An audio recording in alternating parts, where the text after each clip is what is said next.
rock. Draft a quarterback, you know that's good at throwing dots. The right wide out can put a team's lights out. Scoring one play because he ran the right route. A good kicker get you 6 on a field goal. I like to trap it on the waiver, that's a real goal. PPL is like a game of chess. You need to think ahead to have a chance to be the best, and that is facts. It's a war between the alpha and omega. More intense than Street Fighter on the Sega. Your team is weak, it's time to make a couple trades. Get a player off the waiver just to plug them in and play. Do whatever that it takes so you can win it. Make it to the ship so you can say that you were in it. If you don't win it, then it means you're number 2, and number 2 ain't number 1, so number 2 ain't good enough. Just means you couldn't get it done. You had a run but couldn't finish. So when next year comes, I hope you're doing something different. Plan to make it to the top, you need to build right. Make a trade to win the game as if it feels right. 25 is here, the new year starts, draft night. Hope that you're ready for the fight like Friday night lights. Keep the enemy in sight, try to beat them like you might. Yeah, fantasy is back and PPL is where it's at. PPL is where it's at. The wait is finally over, PPL is finally back. Everybody ready, trying to be the next champ. Yeah, you know the show is starting when you hear the new rap. Welcome back to the Twins, to the GAFF and the gods, to the boss. Trade 50 in the squad, to the plays, baby gas, Argonauts and the skulls. We've been waiting too long, man, it's finally time to ball. Yeah, it's time to get it on. PPL Live Week 5. We are into October. It's time to put the pedal to the metal. Gino the Gent here with Ulysses S. Hate. It's time to go, but before we jump into Week 5, let's take a look back at our Week 4 scores. Starting with squad underestimated, getting it done. 122 to the Argonauts, 117. Appease the gods, makes it 2 in a row. Get the interconference matchup of the week win. 114 to Kev TNT's 104. Only for the boss. Gets it done. Winners of 3 in a row. Hottest team in the PPL, 108 to 72. Patty's Twins lead, no doubt, in the prestige matchup of the week, 155 to 84. And the GAFF attack, oh so close to a lead, no doubt performance, make a great comeback on Monday night, 151 to the United Players, 135. Man, what a week of PPL action. I like that Monday night doubleheader, man. It makes for a very compelling end to the week. It's going to be a very, very fun week 5. But, you know, we got to take one more look at week 4 with our good, our bad, and our ugly. All right, PPLers, it's time for good, bad, and ugly. Let's hear it, Ulysses. Good, bad, and ugly. All right, Gino. I mean, how much good, how much better can it get? Leaving no doubt in the prestige matchup of the week. I've got Patty's Twins. I mean, went out there, and when you see how they score, I mean, guys were getting it everywhere. I really liked, again, what we saw Monday night, St. Brown, and man, Malik Neighbors really looking like the pick of that first round. Definitely. You gotta love what the Niners are doing for her. And as I'm looking at this, even at her bench, I mean, she did this with Austin Eckler, who really came alive last week, not being available. I think those injuries to KC only bode well for the Twins here, and I think Xavier Worthy is getting close to must-start status. And I think it's just on the up and up for the Twins. I think that they did a great showing and let the league know they're here. Definitely, man, definitely. What's your bad? Bad, man. Well, I mean, maybe a controversial one, but I'm going to go with United Players. I mean, it sucks when you put 135 up, and I mean, hats off to the GAFF. He certainly put in work, but let's look at how the UP, and I'm going to say it, lost this matchup. I mean, the biggest thing I see here is the coach. I mean, we're looking at a 15-point spread here in this matchup. Taking that coach loss is basically the difference here, right? That alone basically makes this a coin toss, especially with what you saw Derrick Henry do on Monday night. Like, it would have been a real cherry on top and really stopped the skid. This is now 3 in a row for the UP. They really couldn't afford to lose this matchup. And to make matters worse, Rashee Rice injury. Look bad, I'm man. I'm really, you know, it's unfortunate, but then it just gets dumb. You're dropping Trey McBride, the guy you drafted in the first round. What are you doing, UP? It was just an incredibly bad week. Unfortunate turn of events on the field, compounded by poor decision-making in the GM front. Oh, definitely, man. I don't know what they were thinking there. So what's ugly, bro? Ugly, man. I need about Trey Fiddy, man. I gotta give my dude. I'll just say it. I mean, this team is underperforming for me. Again, after week 1, this team is also staring at 3 losses in a row. And this week, it was just failure to launch. Only 2 players, Jaden Daniels and Marvin Harrison Jr., got into the end zone. And again, I can tell you, this guy's watching football. And I'm telling you, he wished he picked Malik Neighbors over Marvin Harrison Jr. No knock on Marvin Harrison Jr. here. It's just more just watching Arizona Cardinal football and how the Giants are using him and just Neighbors' work ethic. I think that kid's going to be a stud. And again, Harrison got in the end zone even, but it's just not looking prolific right now. And again, I don't know what's up. This guy's got young studs. The teams that they're playing on just failed to launch this week. Jets absolutely got shut down by Denver. Jacksonville needs to do a lot of work. Atlanta, I think, will find their group. But again, he went Jets coach here, and I think he just put too many eggs in that Jets basket. I mean, you had 3 players in a game that the score was 9-10 final. So there's just not a lot of room for production there. Ugly week. And again, I'm concerned with this team's ability to figure out where it's going to come from. So I need about Trey Fiddy. I mean, they might be in free fall mode, and I think that they've got a much better roster than their record indicates. No, definitely, man. It just kind of makes you wonder when you look at all the youth movement that they went with, what they'd look like if they had hung on to Tyreek Hill and Saquon Barkley. Be a completely different team. Anyway, though, my good for this week, man, I gotta go with Patty's. Not Patty's Twins. That was you, man. I gotta definitely go with the GAFF, actually, with their comeback over the United Players. That's what a championship level team does. Snatches victory from the jaws of defeat. I thought the GAFF was in a lot of trouble going into Monday night. Got the effort they needed. I mean, I'm talking about a big time game from Kenneth Walker with 31. Huge game from Jahmyr Gibbs in the Detroit matchup. And then, of course, DK Metcalf put in another 11. The GAF's going to be very dangerous this season and is looking like a team that could possibly defend the Pantheon Cup title. So they're my good. My bad, man, and it's just, I mean, they lead the league in scoring right now, but they're 1-3, and that's the Argonauts. They've got to get it together. Another close loss against Squad Underestimated. Guys just not getting in the end zone when they need them to. Played a big part. Now, the only reason it's only bad, they have lost 2 in a row, but they are scoring at the highest rate in the PPL. So, I mean, that's all you can really ask for. That's all you can really do.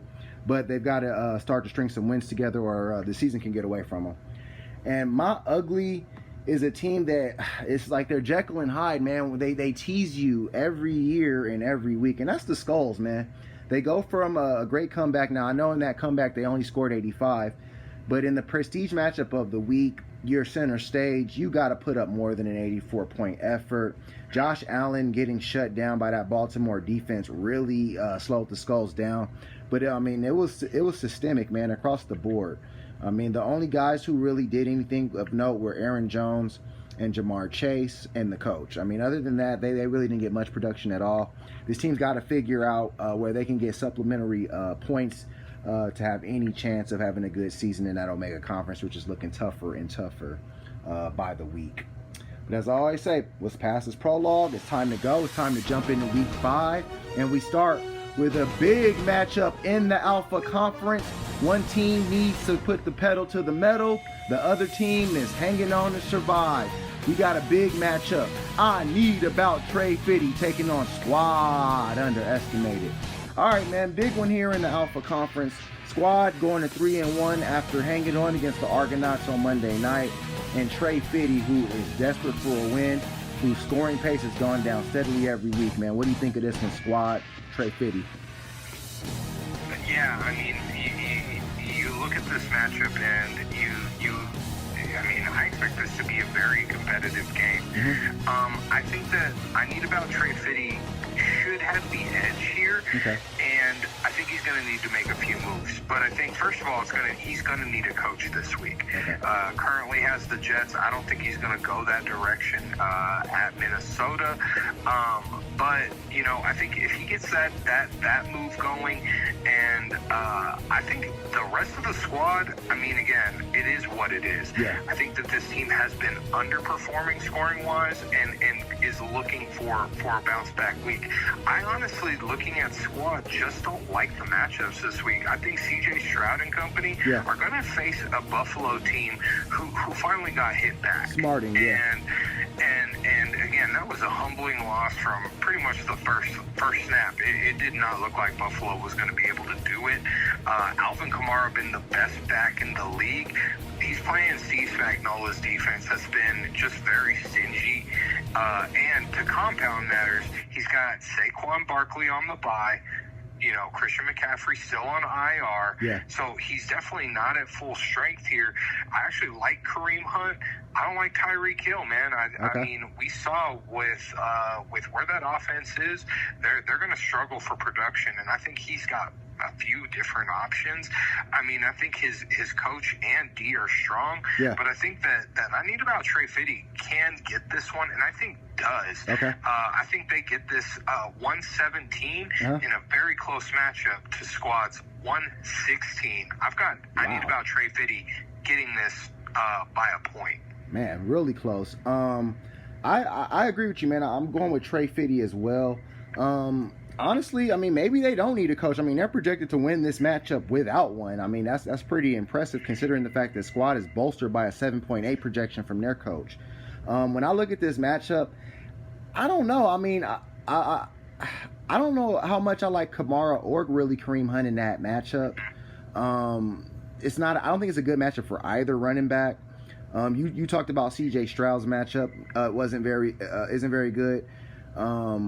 Now, Diggs is getting a revenge game against Buffalo, so watch out for him. They might try to game plan around him. I do like the Brian Thomas Jr. start. He's looking like a real steal for the Jaguars, one of the few bright spots on that team.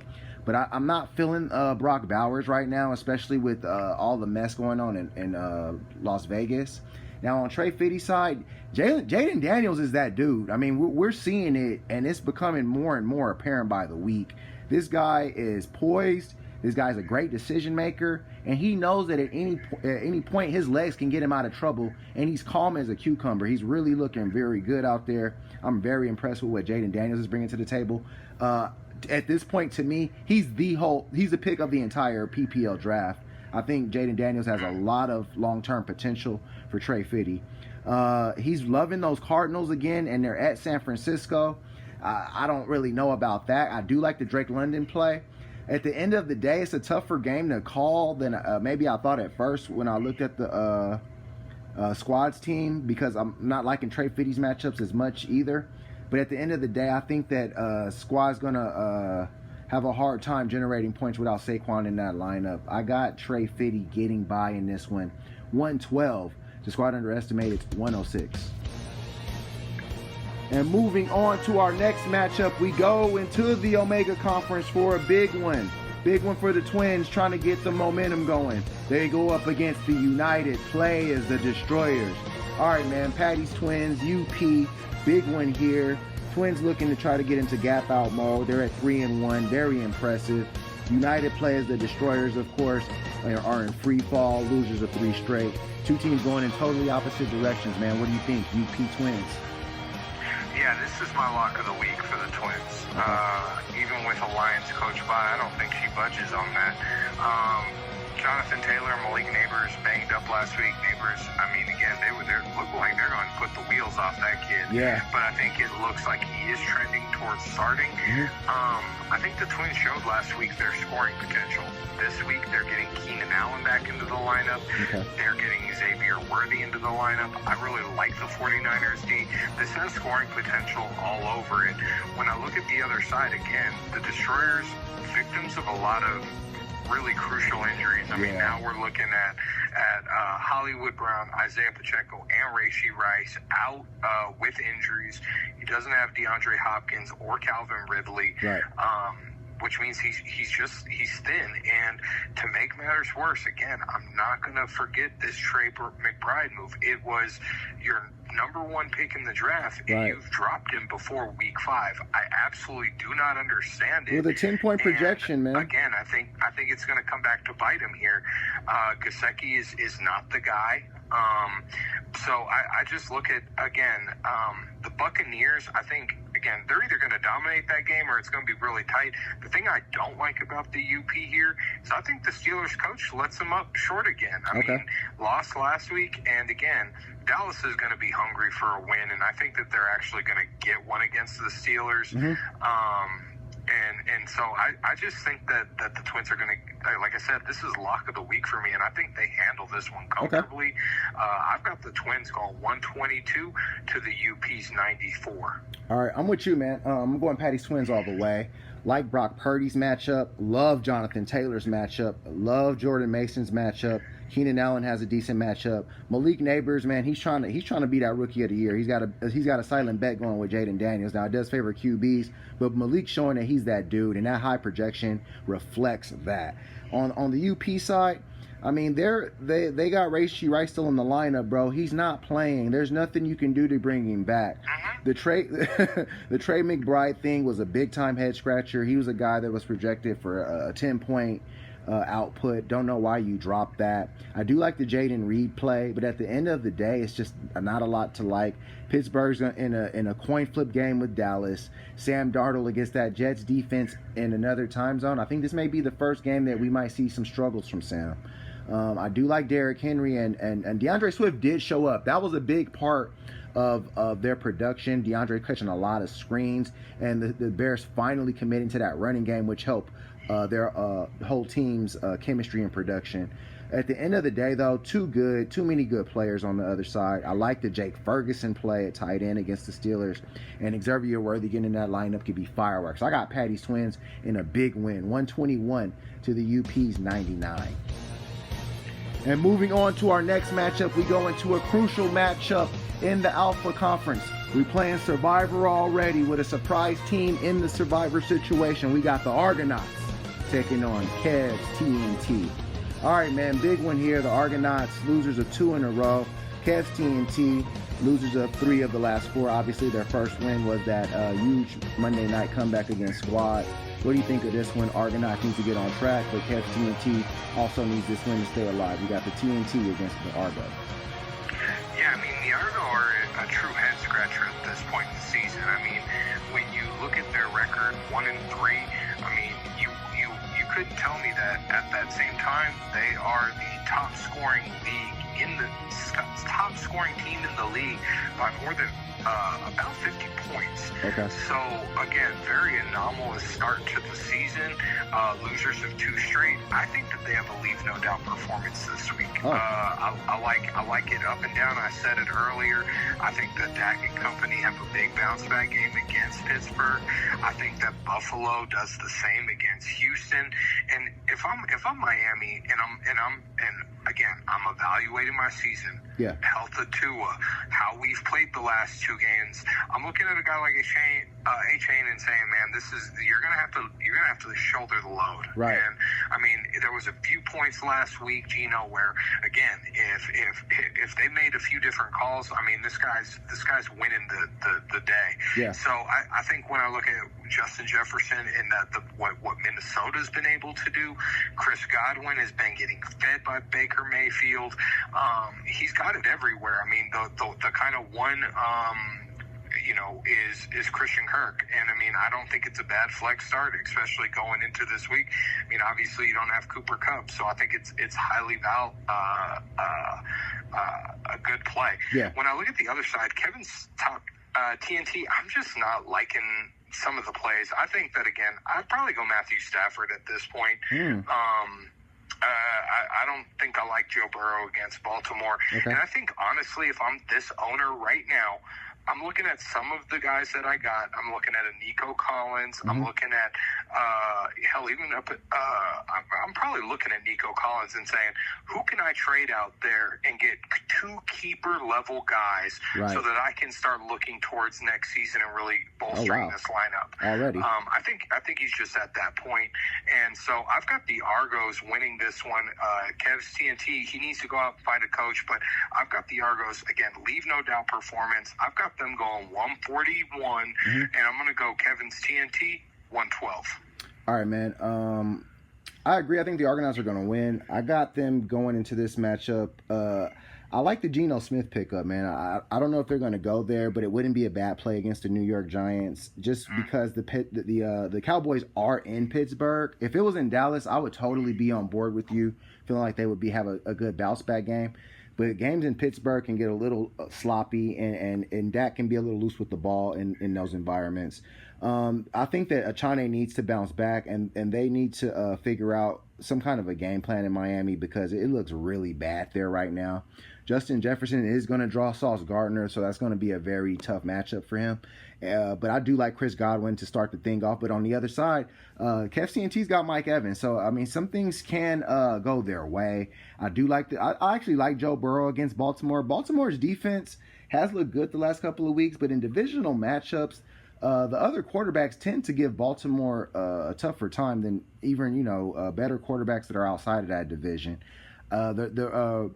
The Shaheed play is the one that I'm kind of looking like, I'm not sure about that. Kansas City does a real good job of bottling up the best, weapon a team has. I think that probably be something that he could explore. Maybe Amari Cooper could get up in that lineup. Baltimore defense is going to be interesting when you got the Baltimore D against Joe Burrow. So who knows there. But at the end of the day, I think the Argonauts do have enough. George Kittle is trying to gut it out. It's going to be interesting to see how he goes. Do like Minnesota against the Jets. They're just kind of looking dysfunctional. They could probably welcome a Devontae Adams trade. But at the end of the day, I think the Argo find a way to get this one. I got them winning this one 124 to Cavs TNT's 114. And moving on to our next matchup, we go into our interconference matchup of the week. A big one for both of these teams. We got the Skulls taking on only for the Boss. All right, man, the Boss is the hottest team in the PPL. Winners of 3 straight. Despite all kinds of misfortune that have befallen them. Obviously, our boy Devonta Smith got knocked out. Jawan Jennings obviously has to return from his magical carpet ride because Deebo Samuel's back. They're going Wan'Dale Robinson here, man. It's going to be a crazy week for the Boss, and they're going against the Skulls, who just can't find their scoring pace. What do you think of this one?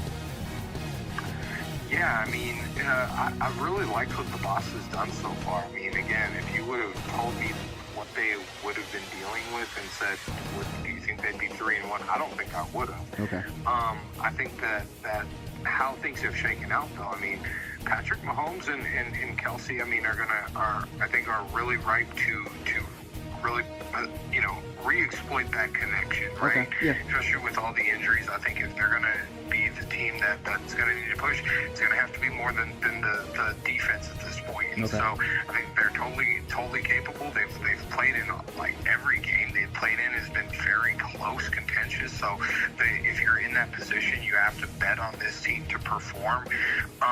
When I look at what Williams has done for the Rams, I'm loving it. I think that he should be able to get loose against Green Bay. Again, he's got a lot of eggs in that Chiefs basket, though, and I mean, eventually it's going to come down. And I think this week it might. I mean, I think New Orleans has shown the type of scoring potential that might be a little bit more challenging for Spagnuolo. And let's remember, I mean, Derek Carr, comes from, he's seen this team a lot. Right. Maybe he hasn't had a lot of success, but I mean, that experience will certainly help him out. When I look at the other side, I mean, I look at a lot. Josh Allen and company are going to look to bounce back. I really like the Cole Kmet play, and again, how that's been coming along. Caleb Williams really starting to utilize that position. Jamar Chase and company, I mean, they're going to need to perform, and I think that they're capable of it. The Skulls just really, the last few weeks, I think really got close. They missed with the prestige matchup of the week. I think that they really need to go in there and get this before they get lost in the sauce over in Omega. I've got the Skulls winning a very close one, 118 to only for the Boss 114. All right, man. I think I'm going the other way in this one. I mean, this is just a precursor to interconference warfare, which will be starting next week. So these teams are just starting it up early here. When I look at this matchup, man, I think that Mahomes might have some troubles in the dome, but I think that he's going to have to lean on Kelsey pretty heavily now, and I think that's going to really bolster the Boss's double dip potential. I'm loving Zach Moss, man. I thought he played awesome over the last couple of weeks. I know that the other guy started getting fed, but I think that Zach is a guy that the Boss has shown that can be dependable. Kyron Williams is also another one. Jerome Ford, it looks like he's probably going to start another week. I don't think Nick Chubb's ready yet. On the Skull side, man, I'm just not feeling Ramondre Stevenson right now. They're talking about benching this dude for fumbling. Zay Flowers is another guy I'm not all that sure about. And quiet is kept. I mean, the Bears are starting to run the football a lot more. They're really closing ranks around Caleb. They're not trying to expose him. I know Cole Kmet had that huge game when Caleb threw for like 300-something yards, but I don't think that they're going to have as many games like that moving forward, because I think that they see that the recipe for them to win is to run the ball and play defense and hit on a high percentage of third downs. Chris Olave, I actually really do like that play on Monday night. I think he could be a nice little balancing act for the Skulls. But at the end of the day, I got the Chiefs winning that game. It is a home game against New Orleans. It's not like they have to go to the Dome. I thought they did. Let me correct that. So I think Kansas City ends up actually getting this. I like the Minnesota coach, but I almost feel like they're ripe for a loss, and the Jets are ripe for an upset win. At the end of the day, I got only for the Boss getting this one, 124 to the Skulls 121. And moving on to our prestige matchup of the week.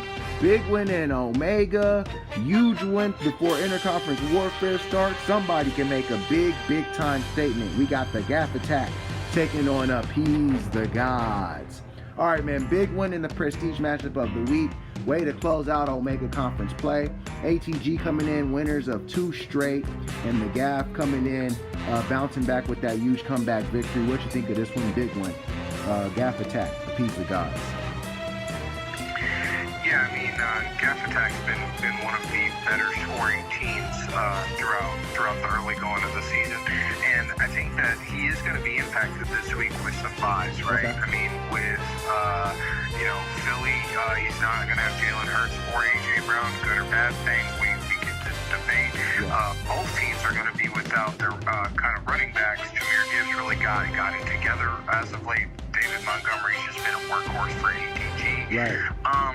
But I mean, Justin Fields against Dallas, I mean, he certainly has been performing. Mm-hmm. But I love Kenneth Walker III. I mean, he came back in the lineup and really, I mean, won the day for GAFF. I mean, went toe to toe with Derrick Henry on Monday night. I'm with you. I love the 2 games on Monday night. Format really leaves a lot to be determined. Right. And I think that the GAFF is just showing. I mean, this team is averaging a lot more than ATG. ATG just really stumbled out the gate though, and I think that there's a lot more question marks around core guys. I mean, we know what Lamar is, and we know what David Montgomery is. Now, we've seen flashes in Bijan, Brian Robinson, McLaurin seems to be getting on board, Pittman's back in the lineup, but I mean, let's be real. I mean, this guy kept Mark Andrews, and I mean, he's out of the lineup for the second week in a row, and I don't see that changing. I think he's going to have to go a coach, and that's been a problem for Appease the Gods. I mean, we're going into week 5, and he still has not had a coach win. Lost the first 2 with coach losses. Didn't play a coach the last 2 weeks, so some probably apprehension there. Let's see what he does. I think the GAFF just ultimately showed us last week, just came within a few points of leaving no doubt, and I think if Appease the Gods certainly has the ability, I'm questioning their desire at this point. Are they going to get at the champ? And I've got the GAFF going on this guy. I've got the GAFF going 131 to Appease the Gods 123. All right, man. You know what? It looks good for ATG in certain points, but I think I might have to agree with you on this one. I'm really liking this DK Metcalf, Kenneth Walker stack. I mean, you know the ball's going to go to one of them, especially once they get in the red zone. I mean, if you're playing the GAFF, Kenneth Walker or DK Metcalf is going to probably get in the house when the Seahawks game is on. I love CD Lamb's matchup against Pittsburgh. Although the Steelers secondary is pretty good, I think because of the way they commit to feeding CD, he's going to find a way to get busy in the matchup.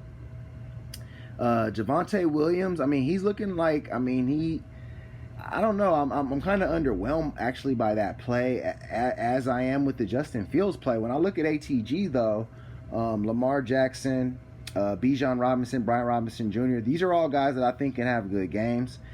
Terry McLaurin, it's really gonna be a week-to-week thing with that connection as Jaden grows. I feel like I like DJ Moore, but once again, rookie quarterback.